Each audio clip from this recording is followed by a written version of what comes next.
Profite de ce week-end prolongé pour faire une opération coup de poing, donc avec une interruption de circulation de 72 heures, afin de permettre la mise en place d'un ouvrage d'art qui permettra de dévier la circulation routière en vue de supprimer le passage à niveau qui est tout proche.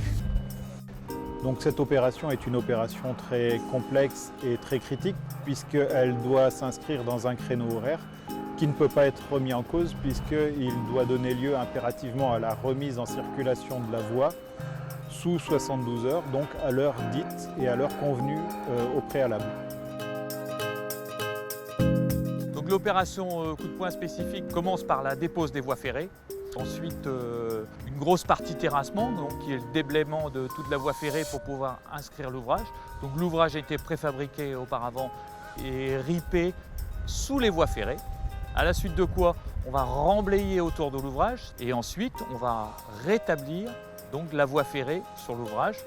Et à la fin de l'opération, les trains sont aptes à rouler sur la voie ferrée. Pour cette opération coup de poing, on avait 22 heures pour pouvoir faire le trou et permettre le passage du pont sous la voie SNCF. Et une fois que le pont a été mis en place, il nous reste 26 heures pour pouvoir faire les remblais périphériques et rétablir la ligne SNCF.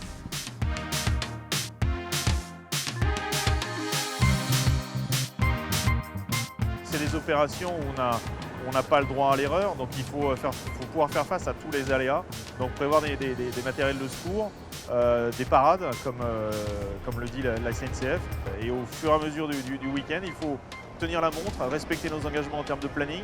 Parce que l'enjeu principal est évidemment la remise en service des circulations ferroviaires et qui ne peuvent pas être retardées.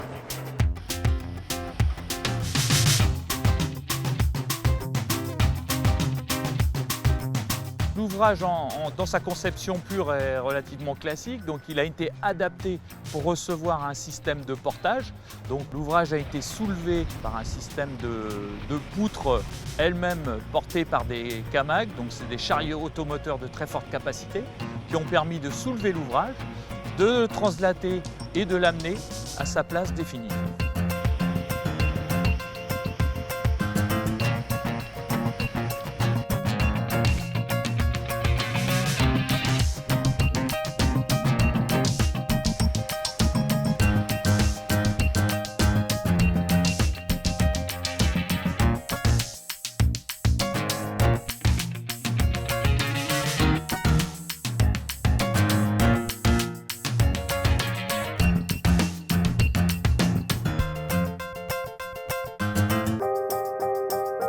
La mise en place de l'ouvrage nécessite une très grande précision en effet, puisque en fait il va supporter la voie ferrée et donc le rail il est à une position millimétrique pour permettre de faire circuler justement les trains à grande vitesse.